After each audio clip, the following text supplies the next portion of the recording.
is, I think that you and I've probably toured north of 2,000 homes. Yeah. And I literally probably walked through, to represent sellers in the last 9 years, probably walked through 700 or 800 houses minimum. Yeah. Like at least. So kind of seen a lot of stuff. Yes. We've seen a lot. Good, bad, ugly, seen most of it. It's rare that I see something anymore that I'm like surprised by.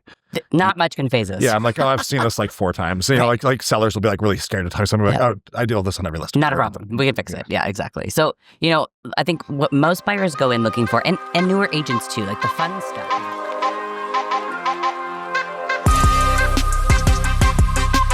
Welcome to the Growth Drivers Podcast, the show where we break down the leadership frameworks, mindset shifts, and strategies that fuel entrepreneurial success, personal transformation, and business breakthroughs. I'm Rachel Novak. And I'm Mike Novak. Let's dive in and start driving your growth.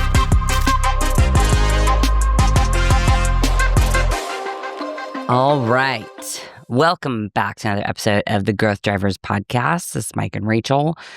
Today we are chatting about something. So we have a couple of reels that have gone absolutely viral when it comes to the red flags, the shortcuts, and the stuff that kills listings before hitting the market. So for whatever reason, this topic of like things that sellers try to hide or things that agents and buyers need to be looking for when they're walking through homes is very, very popular. So I wanted to talk about it a little bit. Some of these videos have had like 4 million views, right? Yeah, I have like 5 and 6 million views on two of the videos. So it's obviously a hot topic in the space. And I think that, there was a report recently that came out, I think did Zillow come out with this, something that said that one of the number one reasons that buyers appreciate an agent, one of the things that they really like about them the most is the discernment that they have, right? So their ability to see and navigate that buyer away from things that the buyer wouldn't otherwise know. And so this kind of falls into that category, which is why maybe that's kind of a hot topic right now. Yeah, I think people are always afraid to make a mistake, and unfortunately, when it comes to houses, when you do make a mistake, it's really typically a pretty expensive one. Yeah, very costly. That's why we always talk about like the agent you work with and their experience and track record are super important. You don't want to get nothing against new agents, but new agents just haven't been there and seen, all of these different things that can go wrong with a house, Which I think is why this content is hitting so well. Like there's a lot, there's a lot of new agents in the last 5 years and they're like, oh shit, like, yeah, thank you. I do need to look out for these things for my clients. So 2 audiences there really, there's buyers, there's sellers, and there's also agents that hopefully this is helpful for and gives you some ideas. I think that you and I've probably toured north of 2,000 homes. Yeah. And I literally probably walked through, to represent sellers in the last 9 years, probably walked through 700 or 800 houses minimum. Yeah. Like at least. So kind of seen a lot of stuff. Yes. We've seen a lot. Good, bad, ugly, seen most of it. It's rare that I see something anymore that I'm like surprised by. Not much can phase us. Yeah, I'm like, I've seen this like 4 times. Like sellers will be like really scared to tell something like, I deal with this on every list. Not a problem. We can fix it. Yeah, exactly. So, I think what most buyers go in looking for, and newer agents too, like the fun stuff is what we want, what they tend to look for, right? Like the countertops, the paint colors, the staging, right? Like they're looking at kind of these surface level things. But what we want to point out are things that like potentially the seller doesn't want you to notice. Right? That's kind of the underlying theme. So, we're not here to scare people. I don't want to scare buyers away from buying anything, but I do want to save agents a lot of headache. And I want to be able to, you as an agent, if you're listening to this, you need to be able to guide your buyer and be looking for things and point out things to them that they might not otherwise see. And if you are a buyer or a seller, you need to know like people might be looking for this or they might see this, or as a buyer, please look for this. Right. So, I want to kind of preface this and say like, what shortcuts are going to hurt you as a seller, agents, what to actually look for on walkthroughs, and everyone, including mostly buyers, how to avoid inheriting someone else's problems in that house. Because like Mike said, it can be very costly. Yeah, absolutely. So, number 1, let's talk about a couple of hidden red flags that some sellers may hope buyers miss. And to be clear, I don't think that most sellers do this intentionally. It could just be from bad advice, bad suggestions, something they Pinterested or Googled. And they're not necessarily deal breakers like on their own. But when you've got a lot of these different things stacked together, they can kind of reveal a home that really wasn't well maintained. It's just kind of slapped some lipstick on it in the hopes of fetching a high number when they list it. Okay. Yeah. So number one, random fresh paint blotches. Okay. Now, yes, there are going to be paint touch-ups that need to be done when you're going to list a home in almost every single home. But if you've got like a significant amount of random paint blotches where the sellers basically tried to match and it really was poorly done, number one, you're going to need to fix that because it doesn't look good anyway. So sellers, if you have a wall that needs to be just repaint that one wall. Like, don't do just the blotches. You can't do blotches. I've talked to many like professional painters about this, and it stands out like a sore thumb. Like, you need to paint the whole plane, yes, whether that's a ceiling or a wall, yes, end to end, for it to look good. Exactly, like corner to corner, yes, top to bottom. Exactly right. Because and be looking at like the texture of it too. Like if there's a different texture, then there's probably some sort of patch or something that happened to that wall. Was it, hopefully it was just minor, but those are kind of the things that you want to look for. Like, was this a big, huge hole in the wall? Was this a plumbing issue? Is there something that happened here? Just make sure that you're looking on actually researching a little bit those random. Usually the one blotches that I see the most for plumbing is in the ceiling. So like look up, don't just look around, but look up. In particular, if it's a 2-story home, in the areas where there's bathrooms upstairs. Exactly. Because the drains under bathtubs and things are common places where leaks occur. Mm-hmm. Sellers, they get it fixed, but then they do kind of a crappy patchwork job. Or maybe they don't get it fixed and they just paint over it and hope that no one notices. Right. Right. That's what we're trying to look out for. Yeah. Exactly. But either way, that's a really good place to look, is look up. Don't just look around. Yes. Excellent point. Number 2, if you walk in and you are smacked in the face with the smell of air fresheners, this could be hiding something, okay? And I go back. So in 2017, we had some clients who are actually repeat clients. We've helped them buy and sell multiple times over the last couple of years. But they lived in an older house and they had, I think, 4 or 5 cats. And they thought at the time it was acceptable to put just a really strong air freshener in every single room, and that would mask the cat smell. Fam, it does not. It does not do that. So if you walk into a house and it just is like overwhelmingly air freshener, like every room that you walk into, they could be masking something. There could be some deep like carpet issues where pets, have been soiling the carpet for a long time. There could be kind of a mildewy, moldy smell that they're trying to cover up. Like there could be something. So just look out for that. Again, this isn't necessarily, maybe they're just trying, that's what they thought they should do. And there's nothing. That's totally possible too. But if you are overwhelmed with air freshener when you walk into a house, it could be hiding something. So what would be like the actual way to fix, if you're a seller, the issue of pets and potential smoke? Yeah, so this is kind of a tough one because if you have pets that have just absolutely soiled your carpet in particular rooms, likely it's gone through the padding, and even in some cases we've seen it soak the subfloor. So like, replace the carpet. Like it's going to come down to literally replacing the carpet. Yeah, usually like pulling up the carpet, replacing the pad, and if it's gotten to the subfloor, which it often has, like you said, like painting that with exactly. It's just going to take that level of repair to get rid of that smell. Exactly. Same thing on smoke, and smoke you have to like repaint the whole house. Yeah, and smoke even then is you can really still tough. pick up on it. It almost like ruins a house permanently when it's smoked in. It does. On the mold side of things, where I see mold the most often is in basements, especially in the Northwest where they're kind of damp, moisture-ridden environments. Yeah, you can smell it the second you walk down the stairs. You're like, mold can totally pick up on it. Yep. So yeah, I mean, your nose knows, right? Let me say that again. Your nose knows. If you can smell air freshener overwhelmingly, just make sure that you're looking out for what potentially, if there is an issue, right, in that way. Number 3, doors that stick really bad or don't latch at all. So I'm going to preface this because number 1, it's most likely a simple settling of the house if it's a newer house, or potentially just the latch that has kind of come loose or the door jamb that's gotten jiggly, right? Usually these aren't a huge, huge deal.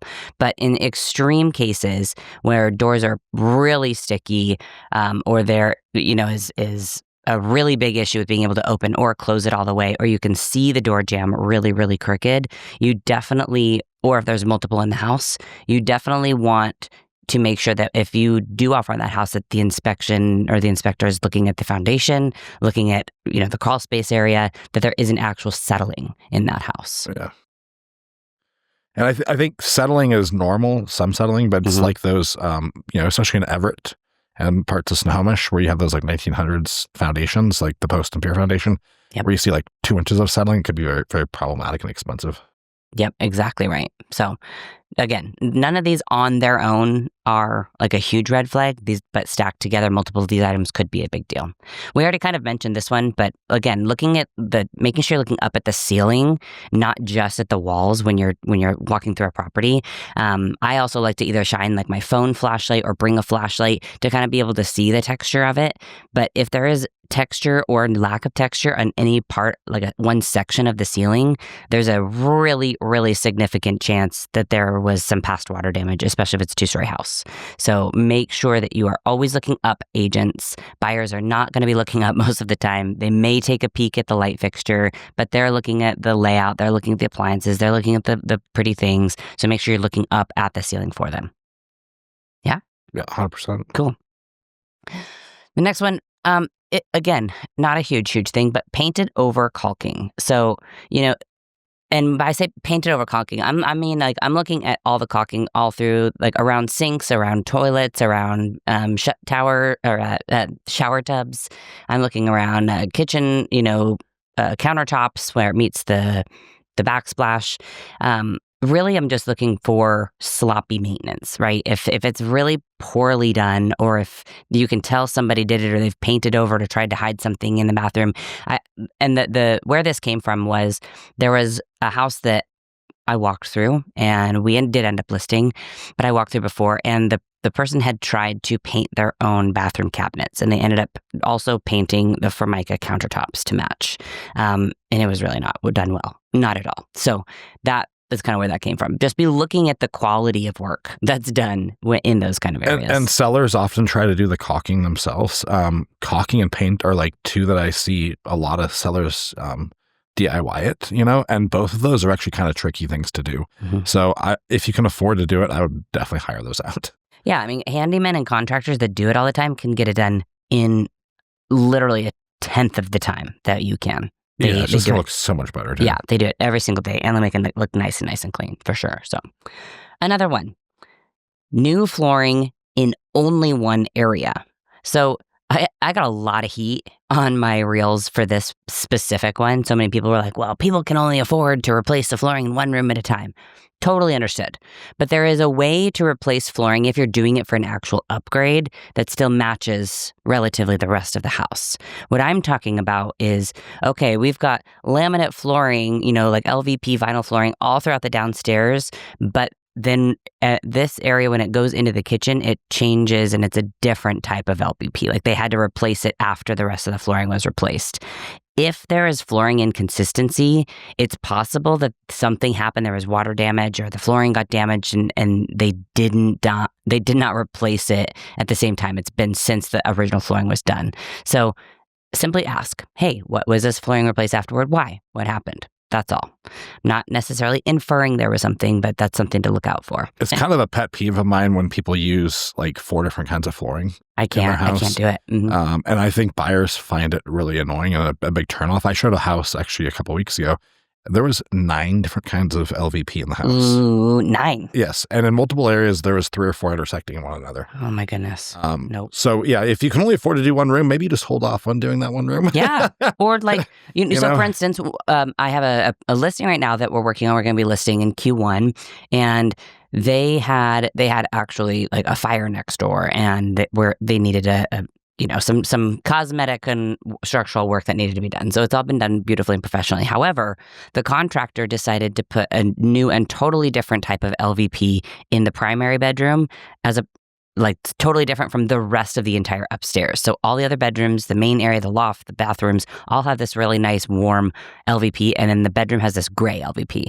So in a situation like that, I understand that's brand new LVP. I understand that was just done, but we are replacing that and putting a nice carpet in instead of trying to match exactly the LVP that's already been in there. Yeah. We're putting carpet in so that there's contrast and it feels a little cozier, right? So there's a way to replace flooring in just one area that still really feels congruent with the rest of the house.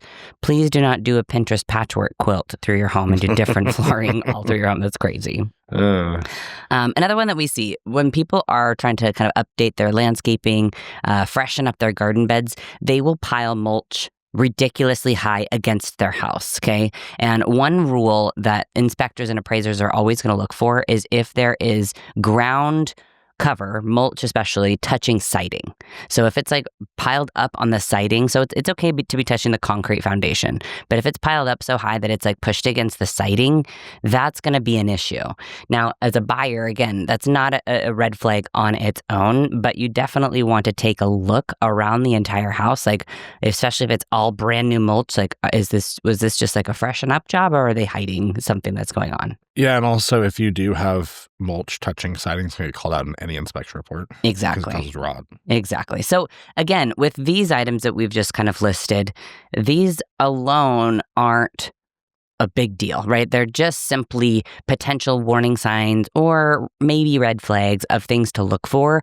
And it's just, our job is just to make sure that you're staying aware as you're walking through properties, and sellers, making sure that you're not doing these things, making sure that you're avoiding these things. You're painting the whole wall. You're making sure mulch isn't pushed up against the siding, that kind of thing. So that's kind of the first segment here when it comes to what not to do and, of course, what to look out for when you're walking through properties. Now, I want to shift this a little bit. I want to talk about the couple of things that is in the home itself that low-key hurts your listing, okay? And this is subjective. Like, this is my opinion on things.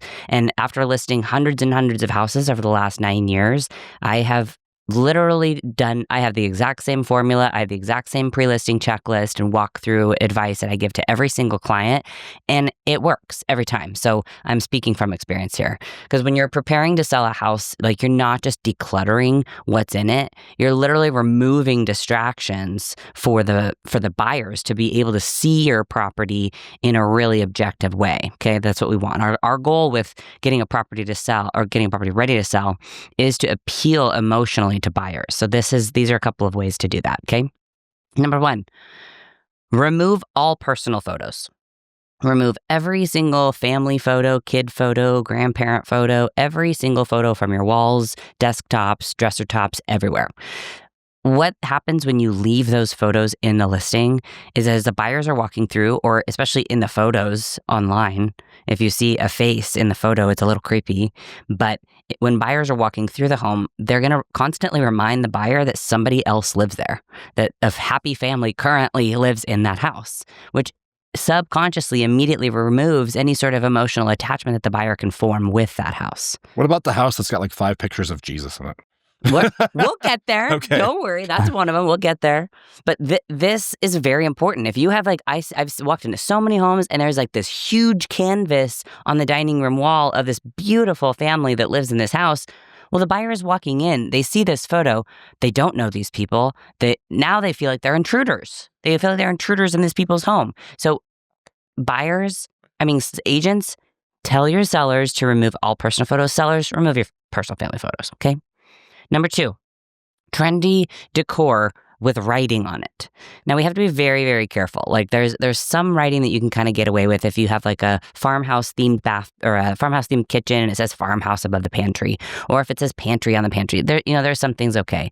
But if you've got like that old kind of early 2000s, like live, laugh, love, trendy, it was trendy then decor, it's going to date the home really, really quickly. Like, low key, there's like a 12 to 24 month shelf life with a lot of these like kind of trendy sayings and decor items. So if you have stuff that you bought multiple years ago and you just haven't moved it and it just fits that space really well, it would be better most likely to have a blank wall as opposed to writing on the wall, because every word and every picture of a face throughout the property, throughout inside the home, is sending a message to buyers. And if you want the most amount of eyeballs, if you want the most amount of opportunity to sell that house, you have to be as neutral as possible. Okay? Number 3, specialty kitchen gadgets or small appliances on the counter. I think a lot of people are like, well, I use my air fryer every day, and I use my toaster oven, and I use my coffee maker, and I use my waffle iron, all these different things. What it does when you have tons of clutter and all these small appliances on the countertop is that it basically is sending this message that your kitchen doesn't have a lot of storage. right? So if you look at any of our listings, look at the kitchen photos, I let them have a coffee maker and a knife block. That's about it. Sometimes we'll put a little cookbook with little open things, some Pellegrino bottles. It's one of those things where like it's functional to have all that stuff out, but it's not in your best interest when you're listing your house. Exactly. You just have to deal with the inconvenience. Exactly. And listen, agents, this is the line. It is so inconvenient to live in a home that is going on the market. Like I tell every single one of my clients, it feels like you're living on a movie set. Right? If they have to live in the home while it's on the market, it feels like you're living on a movie set. That is not how people actually live. Literally no one. It is not how we actually live, but it is the best way to showcase a property in order to fetch the highest number for sale. Period. Okay. Excess throw pillows. Oh my goodness. I've walked into some homes before and some of the beds have like 13 throw pillows on them. And I'm like, wow, like it makes a bed look like it's a twin bed, but it's a king. This is insane. So rule of thumb, don't do a ton of excess throw pillows. It's totally not necessary. 2 per seat is perfect. That's all you need literally throughout the home. For beds, I would do 3. 2 in front of like the usable pillows and then 1 to kind of center it. That's it. Okay. Oversized furniture. If you have a huge sectional and the lazy boy and a beanbag and a sofa table and a coffee table and the living room is just like packed full of furniture because it's how you live and everybody likes to hang out in the living room and watch the game or whatever, totally get it. For a listing, it needs to be very minimal, not just for the pictures, but for the walkthrough. If buyers are having to walk around furniture in like natural paths, that's an issue. Yeah, get the massage chair out of there too. Yes, like it needs to be minimal. It needs to be clean. Again, not exactly how we live. It's not going to feel very like cozy and comfortable. But the whole point is to showcase the space, especially if it's a smaller living area. So I tell the sellers, remove at minimum 20% of the furniture, and then we arrange it so that it's got natural walking paths all around it. Okay. All right. People who are stacking coffee table books that literally nobody reads. Like I've seen, literally I've walked into some properties before, and of course they have like a lot of religious books, like their Bibles or, their, different religion, books. I've seen somebody have multiple manuals about marijuana before on their coffee table. Look, we have to remain neutral. So that again means nothing religious throughout the house, nothing polarizing throughout the house. Take down your Jesus photos, like you mentioned. Like these things should not be out on display if it's any sort of opinion or personal hobby, right? Everything should be very, very, very neutral. Number 7, souvenir collections. When you see a photo of a fridge and it's just covered in magnets and you can't even see the fridge. It's not good. It's not good. So anything like that, if you've got a fridge full of magnets, if you've got like a whole wall full of shot glasses that the sellers collected for years, take all of it down. Buyers don't want to see that. It means nothing to them. They don't want their memories. It distracts them from the architecture. It distracts them from the cleanliness of the refrigerator, and it feels more cluttered. Okay. So really, that's it. Those kind of items from... That's a lot. Like that's a lot to actually like digest, between the mistakes that sellers make and that buyers should be looking out for. Plus like, hey, these are things you need to do that are like detail related with your house. That's a ton. This is a big lesson. So everything that you own as a seller, right? And agents, this is what you need to be able to coach your seller through. Everything you own is going to cost you something. So like the more that you're collecting in your house, especially if you're planning on selling, the more decor you're putting up, especially if you're planning on selling, like the likelihood is it's going to cost you time because you're going to have to take that down again. So let's give some actionable takeaways. Okay. So a couple of things that you can absolutely take away right now that's actionable. Number 1, train your eyes to look at what the buyer won't. Like we mentioned, look at the ceilings, look at the inconsistencies in paint, look at around the foundation, around the outside of the home. These are all important things to look at. Make sure you have your phone, which you're always going to have, of course. Use the flashlight on your phone to look at those under furniture, under sinks, where else? Where else do you look? Everywhere. I mean, under sinks is a good one for sure. I open up a lot of drawers, but sinks in particular for drain leaks and things like that. Exactly. agents, make sure you educate your sellers on the difference between staging and hiding things, right? We can't just like move a piece of furniture to cover a flooring, mishap. We can't cover things up on the walls. Like, educate them on truly taking care of things in order to fetch the highest price.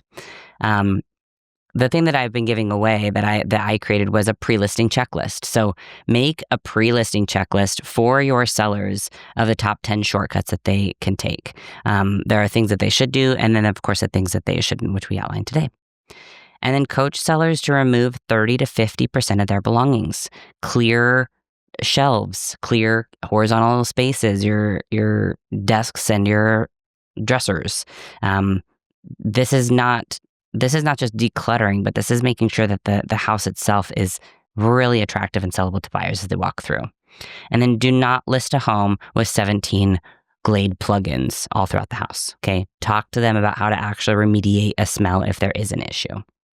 And then understand that shortcuts like, just painting over an area that needed to be patched well, or covering, foundation issues with mulch, or, doing these things, that's going to cost your seller money on inspection. And in fact, our team is really consistently encouraging our sellers to get their own inspection. So we have a list of to-do items long before we actually need to list.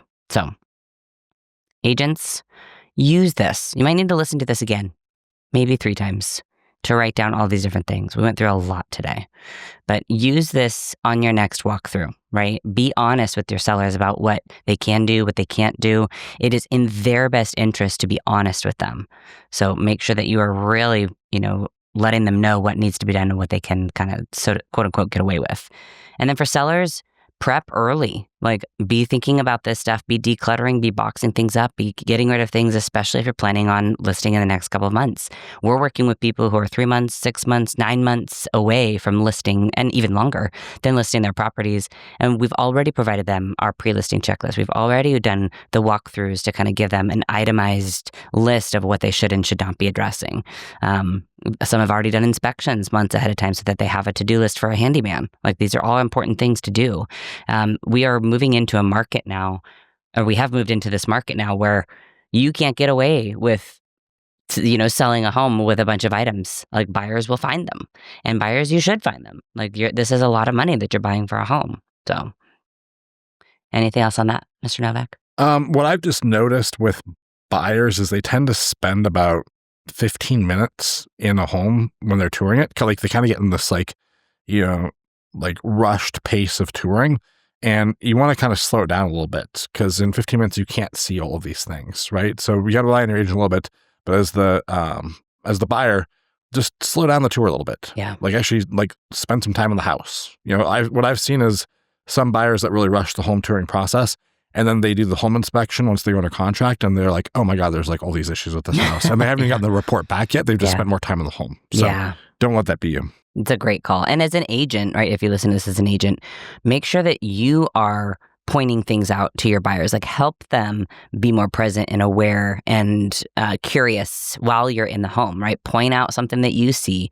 Have them look at under the sinks everywhere. Like, really help them slow down, because it gets very exciting when buyers are looking at properties. Yep. So make sure you're slowing them down for sure. So at the end of the day, a well-maintained home, things that are actually addressed, sells faster. The process is smoother for both the seller and the buyer, and it sells for more money. You don't have to do as many negotiations in the inspection period, right? It'll fetch more money because it feels put together if you don't have, disjointed flooring throughout the property. So, buyers want to pay for peace of mind. They want to be able to pay for a property and move right into it. They want turnkey these days. So as a seller, that's your job. It's on you to make sure that the home is well taken care of and maintained to be able to pass off. And with that, hope this was helpful. Chunky one. We'll see you next week. It was a chunky one. We'll see you next week, guys. That's a wrap on today's episode of Growth Drivers. If you found value in this conversation, don't forget to subscribe, leave a review, and share this with a fellow entrepreneur. For more insights, tools, and resources, visit us at thewarrioragent.com. Keep pushing forward, keep leading with purpose, and we'll see you next time.